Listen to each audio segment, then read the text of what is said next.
আসসালামু আলাইকুম রহমতুল্লাহ। সুপ্রিয় শিক্ষার্থীবৃন্দ, আশা করি তোমরা সবাই ভালো আছো।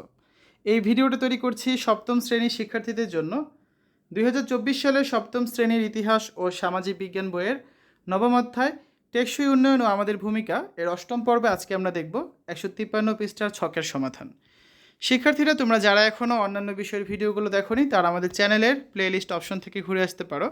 সেখানে তোমরা সপ্তম শ্রেণীর বাংলা, ইংরেজি, গণিত, বিজ্ঞান, ইতিহাস ও সামাজিক বিজ্ঞান, ডিজিটাল প্রযুক্তি, জীবন ও জীবিকা, স্বাস্থ্য সুরক্ষা, ইসলাম শিক্ষা এবং শিল্প ও সংস্কৃতি, প্রত্যেকটা বিষয়ের জন্যই তোমরা আলাদা আলাদা করে প্লেলিস্ট পেয়ে যাচ্ছ।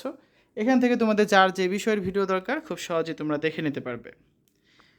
জেনে রাখো, জীবাশ্ম জ্বালানি হলো এক প্রকার জ্বালানি। হাজার হাজার বছর ধরে মৃত উদ্ভিদ ও প্রাণীর পচন প্রক্রিয়ায় বায়ুহীন পরিবেশে উচ্চ তাপ ও উচ্চ চাপে যা মাটির নিচে তৈরি হয়। জীবাশ্ম জ্বালানির কিছু উদাহরণ হচ্ছে কয়লা, প্রাকৃতিক গ্যাস, খনিজ তেল। ঠিক আছে, ডায়াগ্রাম দেখা শেষ হলে রনি বলল, আপা তাহলে যে কোনো জীবাশ্ম জ্বালানি তৈরি হতে অনেক বছর সময় লাগে। খুশি আপা বললেন, হ্যাঁ রনি, ঠিক বলেছ। তখন আনুচিং বলল, আপা আমরা তো জানি যে জীবাশ্ম জ্বালানি এক প্রকার খনিজ সম্পদ। আমাদের দেশেও যেমন নানা ধরনের খনিজ সম্পদ রয়েছে, তেমন পৃথিবীর অন্যান্য জায়গাতেও তো আছে। খুশি আপা বললেন, আমরা সেগুলো কোথায় আছে তা কিসের সাহায্যে বের করতে পারি? সবাই একসাথে বলে উঠল, মানচিত্র।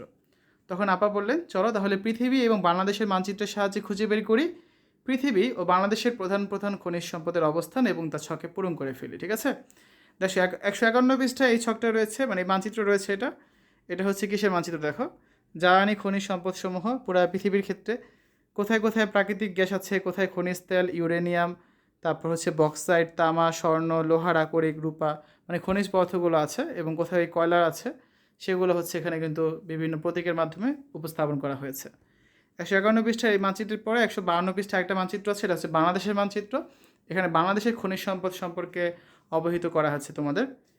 এই যে এটা দ্বারা প্রাকৃতিক গ্যাস, এটা দ্বারা খনিজ তেল, এটা দ্বারা কয়লা, তারপর পিট, চুনা পাথর, কঠিন শিলা, ভারী মানিক, চীনামাটি, কাঁচা বালি, এগুলো হচ্ছে এখানে ফুটিয়ে তোলা হয়েছে। ঠিক আছে, এবার এই দুটো মানচিত্রের সাহায্যে আমরা 153 পৃষ্ঠায় দুটো ছক আছে, এগুলো পূরণ করব।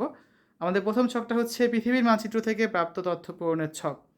খনিজ সম্পদের নাম লিখবো, তারপর এখানে বিদ্যমান মহাদেশের নাম লিখবো। ঠিক আছে, আর তারপর এটা হচ্ছে বাংলাদেশের মানচিত্র থেকে প্রাপ্ত তথ্য পূরণের ছক। এখানে আমরা খনিজ সম্পদের নাম লিখবো, তারপর বিদ্যমান স্থানের নামগুলো লিখবো। শিক্ষার্থীরা চলো ছক দুটো পূরণ করি। প্রথম ছকটা দেখি আগে আমরা। খনিজ সম্পদের নাম হচ্ছে কয়লা, এটা বিদ্যমান মহাদেশের নাম উত্তর আমেরিকা, ইউরোপ, আফ্রিকা, এশিয়া এবং ওশেনিয়া। প্রাকৃতিক গ্যাস পাওয়া যায় উত্তর আমেরিকা, আফ্রিকা, ইউরোপ, এশিয়া এবং ওশেনিয়াতে। খনিজ তেল পাওয়া যায় উত্তর আমেরিকা, দক্ষিণ আমেরিকা, আফ্রিকা, ইউরোপ, এশিয়া এবং ওশেনিয়াতে।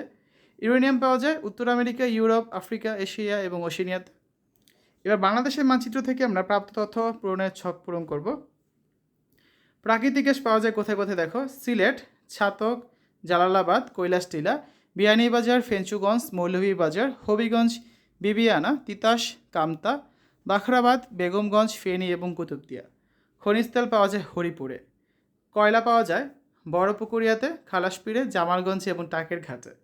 সোনাপাথর পাওয়া যায় জামালগঞ্জ, টাকের ঘাট, ভাঙ্গের ঘাট, জাফলং, সীতাকুণ্ড, সেন্ট মার্টিন দ্বীপে। ঠিক আছে, তো এখানে 4টা করে প্রাকৃতিক সম্পদের খনিজ সম্পদের নাম আমরা আলোচনা করেছি।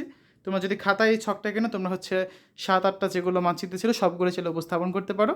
আর বইয়ে লিখতে হলে যে কোনো 4টা নিয়ে তোমরা হচ্ছে এই ছকগুলো পূরণ করতে পারবে। তো শিক্ষার্থীরা, আমরা এই ছক দুটো সমাধান করে ফেললাম। তো ছক পূরণের কাজ শেষ হলে সালমা বলল যে, আপা আমরা সারা বিশ্বে অনেক ধরনের খনিজ সম্পদ দেখলাম, আবার আমাদের বাংলাদেশেও অনেক ধরনের খনিজ সম্পদ আছে।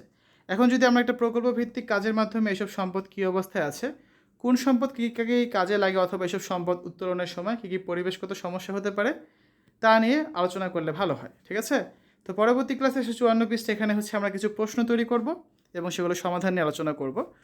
শিক্ষার্থীরা, এতক্ষণ তোমরা দেখলে সপ্তম শ্রেণীর ইতিহাস ও সামাজিক বিজ্ঞান নবম অধ্যায় 153 পৃষ্ঠার সমাধান।